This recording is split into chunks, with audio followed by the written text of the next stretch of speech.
We're here at Bankwest Stadium in Western Sydney. This is where COAG is being held, and it's certainly the perfect backdrop for what we are seeing today. This could be the future of sport in Australia. Mass gatherings banned, the potential that they need to be banned. Sporting stadiums like this, Bankwest. The NRL had the first round last night, the first game played here at Bankwest Stadium, the Eels versus the Bulldogs, and it was only 20,000 people turned up to this stadium. That's just down on what it would usually be for this Thursday night match. But right across the country, there is consideration and a push by the state and territory leaders ahead of this COAG meeting as they arrive today that they did need to be a more nationally consistent approach. We've seen the Cricket Australia in the last few hours say that there will be no crowds for the one-day international against New Zealand tonight. So there's just a code by code assessment of what should be done in terms of sporting matches. The premiers say there needs to be a national approach. Look, very clearly we need some thresholds when it comes to mass gatherings. Of course, every state is at a different stage when it comes to the coronavirus outbreak, but I think we need some national consistency. So that's what we will be speaking with the National Health Officer about today. Major gatherings of people, we need to have some consistent principles around that, and I think we need to work together constructively on that. This is a difficult issue to resolve. Major events are coming at us every single day, and we need to work out what we're all going to do so there's consistency across the country. The Prime Minister was asked about this, whether there needs to be more consideration about banning mass gatherings. He says for his part, he's excited to go along to the Sharks game this weekend. Here he was.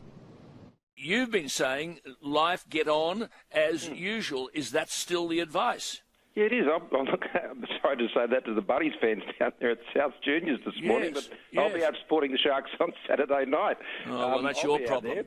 And I'm sure it'll be a great game. But look, unless there's health advice, and we haven't got that health advice to this point, where those sorts of things are being cancelled and those sorts of things, and people just should go about what they're doing.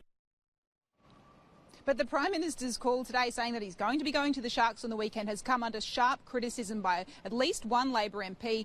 Melbourne MP Josh Burns critical in this tweet saying, quote, "It's deeply irresponsible for the Prime Minister to flippantly say he's going to the footy.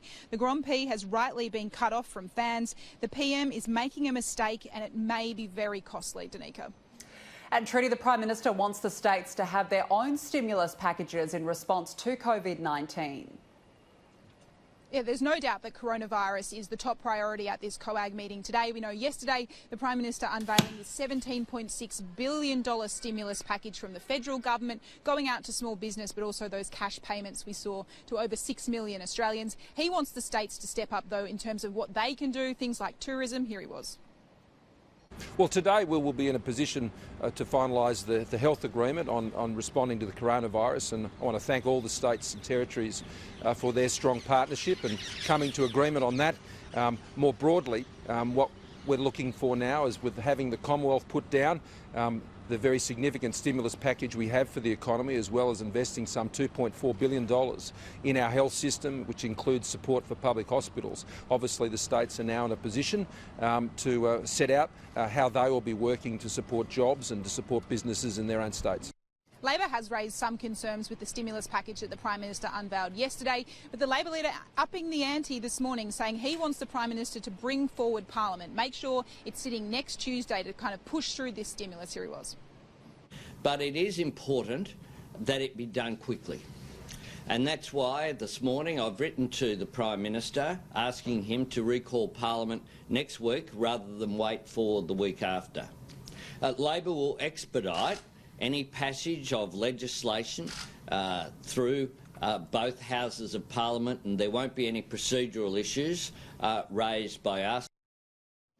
Now, I've been told by the Prime Minister's office that this will not be happening. They are not bringing forward Parliament next week. They outline a few things: that the legislation needs to be drafted properly, so they need time to do that.